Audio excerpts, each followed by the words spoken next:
On air, on air. Satu, dua, tiga. Halo teman-teman, kembali lagi dalam program WIB On Air. Kali ini kita ada di episode 2. Kali ini Kak G kedatangan tamu yang spesial banget. Ada Dokter Liliana. Dokter ya. Halo dok, selamat siang. Selamat siang. Iya, dok boleh ceritain dulu dokter nih asalnya dari mana? Kan kita baru kenalan ya, baru hari ini ketemu ya. Jadi biar teman-teman tahu kalau kita nggak settingan di sini teman-teman gitu ya. Boleh dok, kita kan hari ini tuh akan membahas tentang buku dokter yang terbaru ini ya. Ya. Nah, jadi kan mungkin teman-teman pengen tahu dulu kira-kira background dokter menulis buku ini tuh apa gitu ya. Boleh ceritakan sedikit dok? Baik, Iya. terima kasih.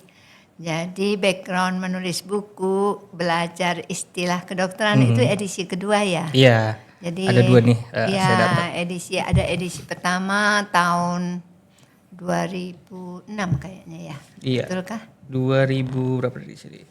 2006. Iya, 2006. Ya. 1 Juli 2006, benar. Mengapa backgroundnya saya menulis buku itu? Mm-mm. Karena pengalaman sebagai dosen di lapangan, di mahasiswa untuk mencari buku mengenai terminologi kedokteran itu nggak ada dalam bahasa Indonesia. Mhm. Yang ada adalah kamus istilah anatomi. Mhm. Sehingga saya berpikir bahwa perlu ada buku yang dalam bahasa Indonesia yang menuliskan mengenai istilah yang biasa dipakai di bidang kedokteran, utamanya di anatomi. Mhm.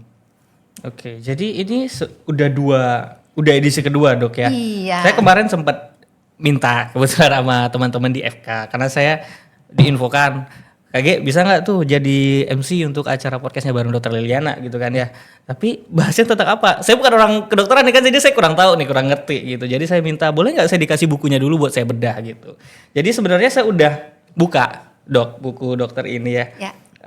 Cuma saya dapatnya kan yang edisi kedua nih. Yang edisi 1 kan saya nggak dapet tuh kemarin, baru pagi ini banget. Bedanya apa antara edisi 1 dan edisi 2 dok? Bedanya yang paling mendasar adalah di buku edisi kedua ada latihan untuk pembaca. Iya, saya udah sempat screening sampai akhir. Jadi saya kegocek, Dok. Jadi gini, kemarin itu pas saya buka-buka buku ini, teman-teman ya. Jadi kalau teman-teman nanti beli buku ini, buku Belajar Istilah Kedokteran Learning Medical Terminology, edisi kedua, teman-teman harus hati-hati. Bukunya itu ada 128 halaman, ya. Jadi di halaman 99 sampai 115 itu isinya latihan, teman-teman. Tapi di halaman 116 sampai 128 itu ada kunci jawabannya. Jadi kalau teman-teman buka buku ini, jangan buka dari yang paling belakang. Karena nanti kalau teman-teman latihan, teman-teman udah tahu jawabannya dulu, kan nggak seru jadinya dok ya. Iya. Agak ngejebak gitu. Itu namanya tidak belajar. Iya, jadi agak sulit. Jadi memang diberikan kuncinya karena itu kan buku untuk belajar mandiri. Jadi diharapkan bahwa yang membaca buku itu kemudian sangat ingin mengetahui apakah pengetahuannya sudah benar. Nah, diberikanlah Latihan latihan. itu tadi. Dan tentu harus tahu ya benar atau tidak, diberikan kuncinya. Tapi jangan dari belakang. Iya, bacanya. bukanya jangan dari belakang. Karena agak ngegoceknya tuh di bagian daftar isi, adanya latihan doang. Ternyata ada tuh kunci jawaban, tapi daftar isinya tuh nggak ada kunci jawabannya gitu loh dok. Jadi kita ngelihatnya langsung Sengaja. latihan gitu. Sengaja ya dok ya. Dan latihannya tergolong unik teman-teman karena ada beberapa ya dok ya. Ada beberapa pola latihan yang bisa anak-anak isi ya. Saya lihat kemarin tuh ada susun kata, terus ada menjawab isian ringkasan begitu kan ya. Ada kurang lebih berapa? Ada teka-teki. Ada teka-teki silang, iya benar ada teka-teki silang. Jadi ada beberapa pola latihan yang benar-benar teman-teman bisa isi nanti ya. Dan sekali lagi jangan buka dari belakang teman-teman. Nanti teman-teman langsung tahu jawabannya, nggak jadi latihan nanti ujung-ujungnya gitu ya. Ini kayak gini kan. Nah, gini-gini tuh kalau teman-teman lihat ya dok ya. Ada kotak-kotak. Bentar tadi. Nah ini soal-soal ya bentuknya dok ya. Ada bentuk-bentuk soal. Teman-teman tinggal melengkapi. Lalu nanti ada begini teka-teki silang ya dok ya. Kalau teman-teman bisa lihat ini. Ada bentuk teka-teki silang. Ya lumayan untuk melatih lah dok ya. Sebenarnya target dokter membuat buku ini itu untuk ke siapa? Untuk mahasiswa. Untuk mahasiswa. Iya. Mahasiswa yang benar-benar tahun pertama. mahasiswa tahun pertama yang Iya. masuk kedokteran gitu ya. Iya. Makanya jangan baca dari belakang. Belakang ya. Kalau baca dari belakang namanya tidak belajar. Tuh, ya. Jadi kalau mau baca ya dari depan lah gitu ya. Iya. Oke, sama Dok, selain latihan itu tadi, apakah ada perbedaan lain antara si edisi pertama dan edisi kedua? Enggak, utamanya itu. Utamanya tetap di latihan. Karena sebetulnya di edisi pertama itu sepertinya bukan buku ajar. Mm-mm. Jadi inginnya sebenarnya untuk istilah ini menjadi buku ajar. Mm-mm. Jadi kalau buku ajar itu ketentuannya harusnya ada pelatihan, ada latihan ya, latihan mandiri. Karena ini kan student centered ya. Jadi belajar sendiri. Mengapa saya kasih ada jawabannya tapi nggak ada kuncinya? Kalau lihat daftar isi kok sepertinya nggak ada. Iya. Sepertinya Iya, nggak ada, soalnya nggak ada. gitu. Jadi tetapi nanti kalau sudah diisi, ada jawabannya iya. begitu. Baru tahu jadi bisa koreksi sendiri lah. Iya koreksi bisa mandiri. koreksi sendiri. Tapi ya itu tuh apalagi adik-adik yang baru masuk FK tuh.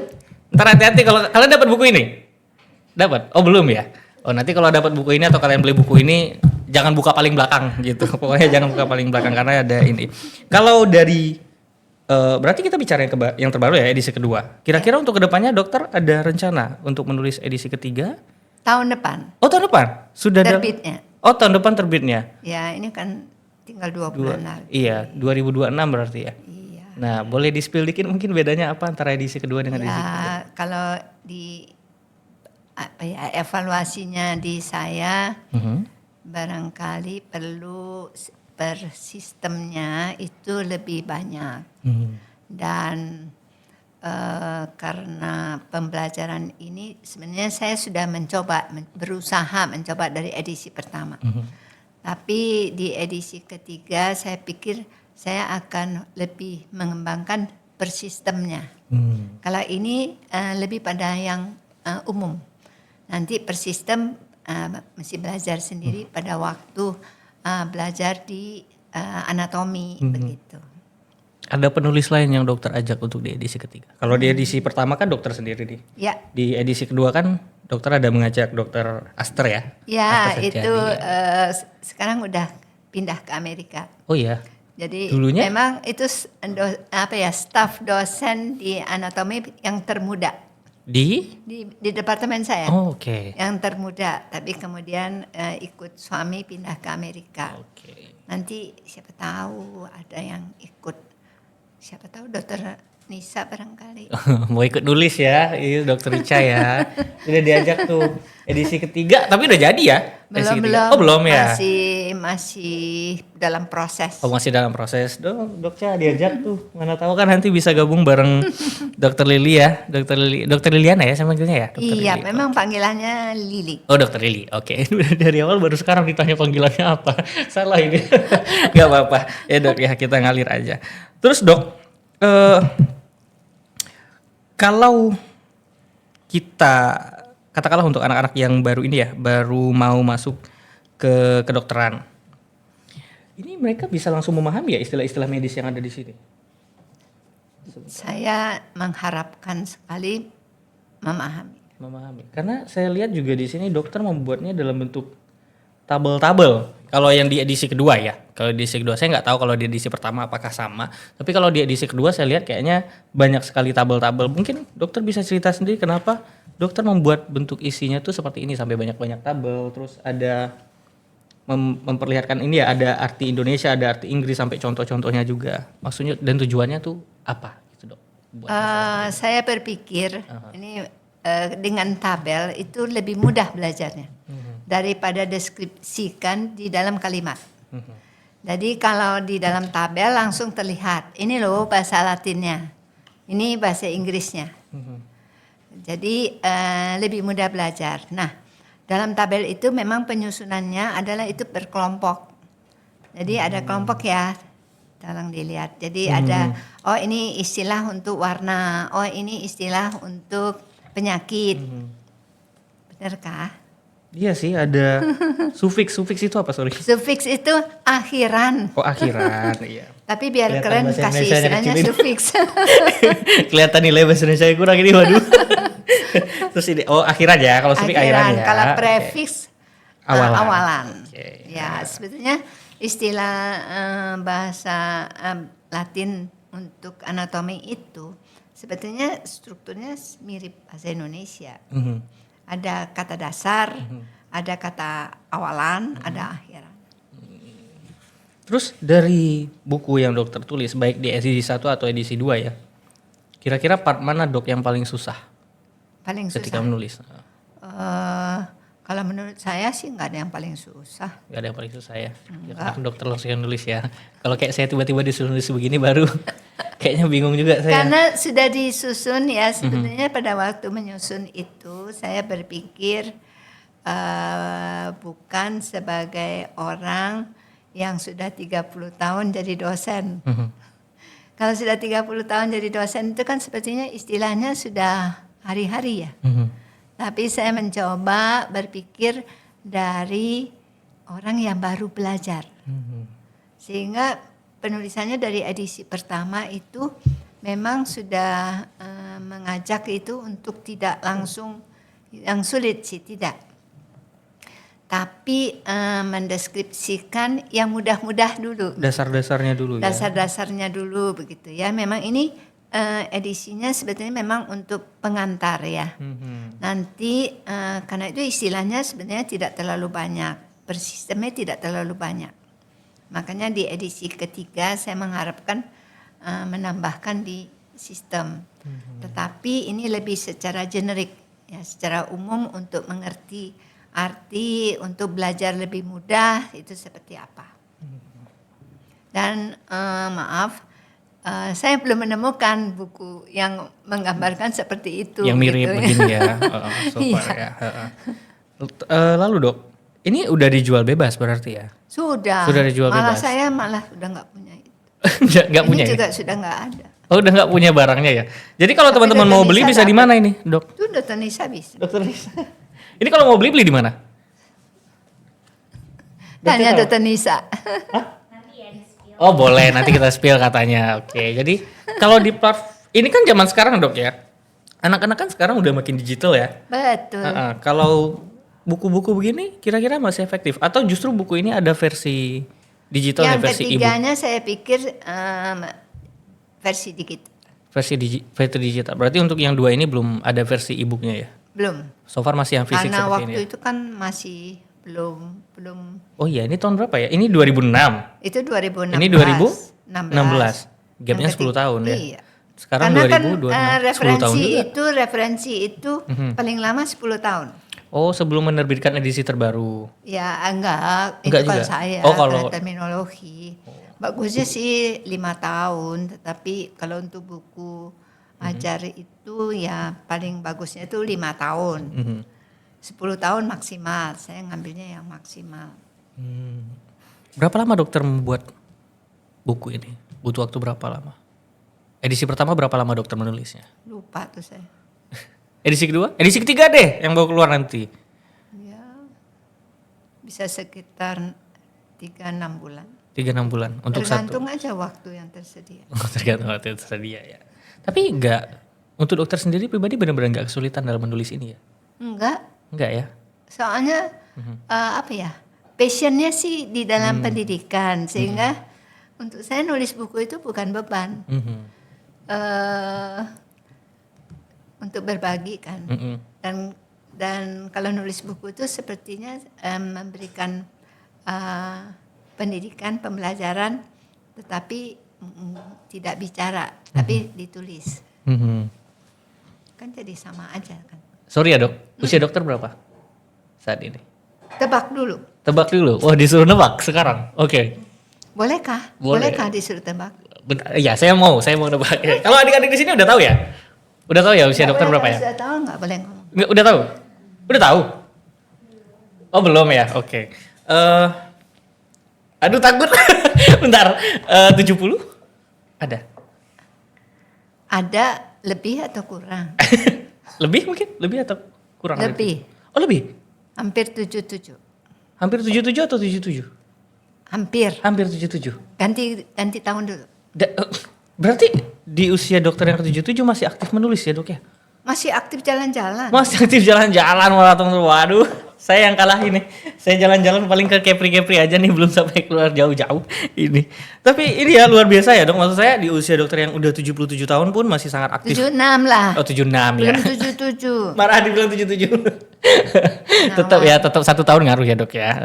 Jadi di usia yang masih di usia yang sudah 76 tahun ini, dokter masih sangat aktif menulis ya. Selain buku ini ada buku lainnya dokter tulis? Buku lain tapi ya yang terakhir itu terkait dengan radiologi sih.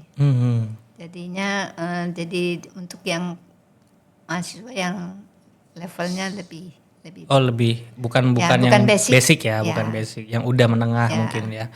Berapa buku yang dokter sudah buat? Waduh, itu yang nggak dihitung karena yang terakhir tahun-tahun terakhir ini memang agak lebih malas. Lebih.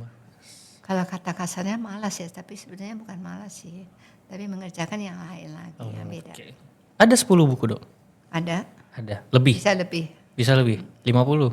Enggak Ya. nyampe 50. Sekitar di atas 10 lah ya. Ya, berapanya? Oke. Ada buku yang, tapi memang yang sekarang muncul saya lihat kalau di web munculnya hanya 2 itu ya. 2 ini? Kan kayaknya. Tapi sebenarnya ada buku-buku lain. Tapi sama ya, semua terkaitnya dengan medis. Iya, tapi semua tentang dunia medis. Iya. Oke. Lalu dok, pertama kali dokter membuat buku ini, itu motivasi kuatnya apa? Untuk membantu mahasiswa belajar. Itu aja? Iya. Sesimpel itu ya? Kenapa? Enggak, kenapa-kenapanya enggak. Cuma maksudnya tapi simpel mana bener tahu ya? ada, iya maksudnya oke, termotivasi nih buat bantu anak-anak mahasiswa yang akan daftar kedokteran gitu ya. Atau mungkin ada alasan lain gitu loh kenapa membuat buku ini gitu. Enggak, hanya itu. Enggak. Karena saya merasa bahwa mahasiswa kedokteran itu sulit untuk belajar. Karena dan belajar anatomi itu rasanya seperti pelajaran yang sangat-sangat, apalagi di tahun pertama. Sangat sulit, semuanya hafalan, bahasanya Latin. Dan Iya, dia juga saya lihat banyak bahasa Latin jadi. memang karena istilah anatomi itu bahasa Latin atau bahasa Yunani. Dan generasi makin ke sini tidak pernah bersinggungan dengan bahasa Latin, bahasa Yunani. Dan saya sangat bersyukur bahwa dalam waktu saya belajar, saya mendapatkan kuliah bahasa Latin selama 1 tahun 1 kali seminggu. Dan untuk itu saya berasa bahwa mahasiswa itu perlu tahu arti, bukan hanya menghafal. Nah, nggak ada buku yang begitu gitu ya. Jadi dan bagaimana melafalkan bahasa Latin tapi dibacanya seperti bahasa Indonesia. Sampai sekarang masih ketemu tuh yang begitu. Ya, karena bahasa Latin kan C dibaca K. Kalau kita C dibaca C. C ya betul. Jadi kalau kolon jadi colon. Oke. Iya benar. Dan di sana saya sengaja menuliskan itu. Iya, bahkan sampai cara pengucapan, pelafalan juga karena, ada ya. Karena jangan sampai salah gitu. Nah sebenarnya kan kalau kuliahnya lebih sering bisa mendengarkan dosen menyebutkan. Tetapi sekarang kan lebih ke arah student center. Mahasiswa diminta belajar sendiri. Belajar sendiri membaca, tapi kan tidak pernah mendengarkan sebenarnya bagaimana melafalkannya. Makanya saya tulis di sini. Lalu semoga membantu. Sangat membantu lah, karena saya lihat juga kayaknya detail ya, dokter menulisnya benar-benar sampai prefiks, sampai sufiks segala macam, sampai isi tengahnya, sampai arti Indonesia, arti Inggrisnya pun ada. Bahkan langsung dikasih contoh teman-teman. Jadi kalau teman-teman nanti, saya awalnya pas baca, maaf ya dok, karena kan saya bukan orang kedokteran. Yeah. Jadi saya tuh agak-agak awam dengan hal-hal yang seperti ini. Kayak ada tuh bahasanya, istilahnya abductio, essentio segala macam. Saya baca kayak apa, saya baca buku Harry Potter saya bilang ya, karena bahasanya kayak bahasa-bahasa mantra yang ada di Harry Potter gitu loh dok.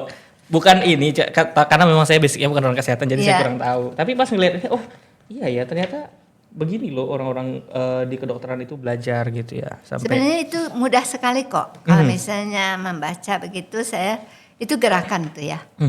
Iya, kalau itu kan dan gerakan ada yang melafalkannya abductio. iya. Saya aja salah nyebutnya kayaknya jangan-jangan tadi. Salah ya? Salah. Salah. Oke, itu di halaman awal-awal kalau nggak salah. Iya Sebentar, betul. Coba lihat ya Untuk itu. sebetulnya jadi ini lebih konsep umumnya sehingga diharapkan tidak, jadi harapan saya justru mempermudah ya. Jangan begitu baca bukunya malah makin tidak ingin belajar. Nah, ini kan ada tuh. Ya. Flexio, flexio. Iya. Oh, benar nggak Kan saya asik sebut itu? kan bisa langsung. Iya, maksudnya langsung ngeliat kan. Oh seperti ini, flexio seperti ini, opposito, Iya. opposito begini, gitu. Jadi pas saya lihat, wih, ini saya berasa Harry Potter saya bilang saya baca kemarin, kayak spell-spellnya di film Harry Potter gitu. Tapi ya ternyata itu kalau di dunia kedokteran istilah gerakan-gerakan untuk jari kan ya dok ya. Ya dan itu istilah dasar yang harus diketahui. Untuk anak-anak yang baru masuk Iya. kedokteran ya. Ini paling basic lah ya istilahnya ya Iya dok ya. betul.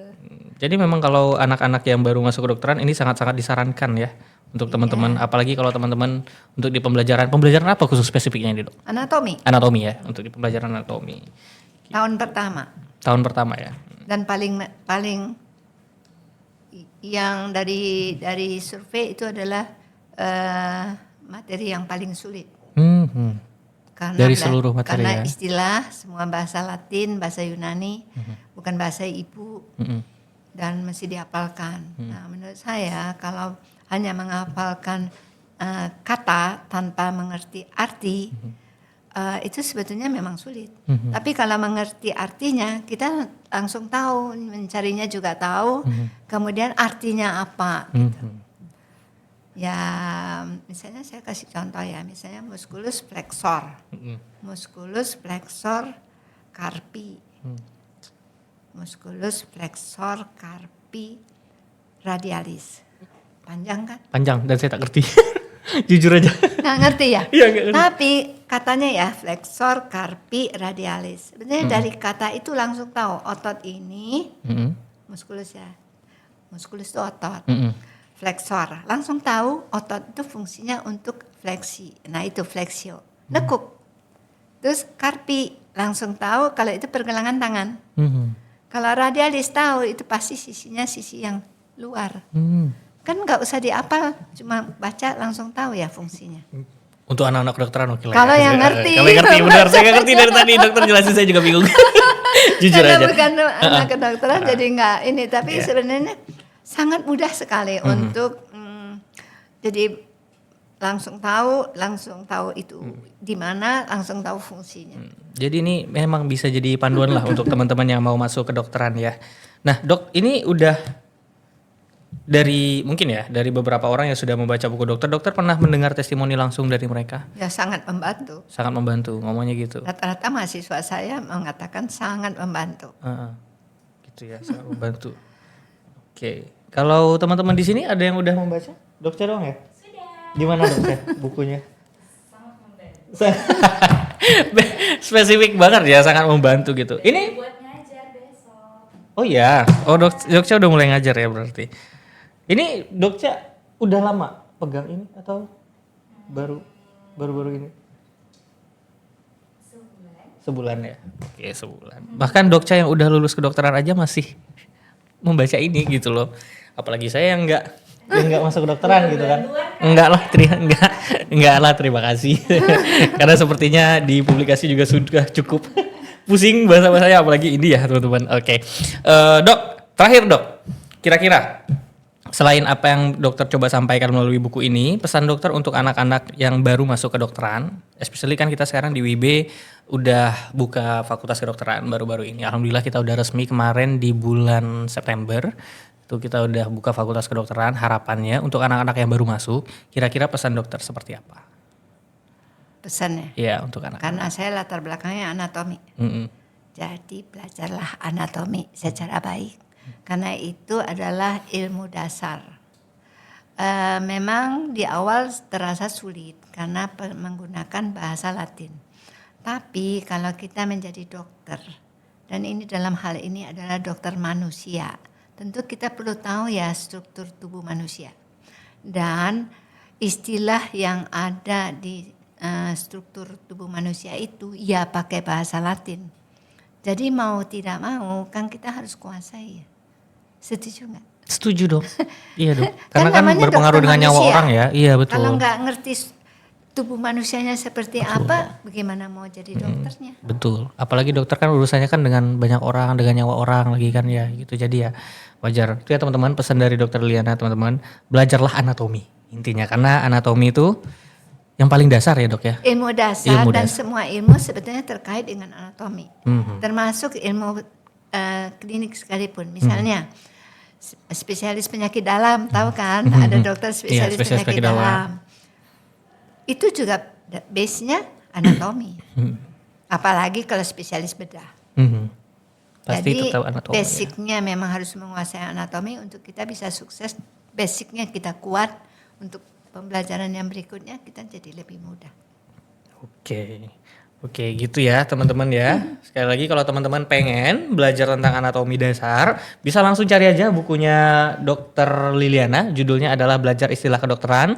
Ini yang edisi kedua. Tapi yang edisi ketiga insya Allah akan rilis segera ya dok ya. Jadi kalau teman-teman mau nunggu yang edisi ketiga silakan. Mau langsung beli yang edisi 2 juga silakan. Apalagi untuk anak-anak yang baru masuk kedokteran ya. Ini akan sangat-sangat membantu kalian teman-teman. Oke dok, terima kasih atas waktunya. Teman-teman terima kasih yang sudah menonton dok ya. Teman-teman kita dari kedokteran, ibu, teman-teman ya. Terima kasih atas waktunya. Selamat siang. Semoga kita ketemu di lain kesempatan. Terima kasih. Terima kasih. Terima kasih. On air. 1, 2, 3.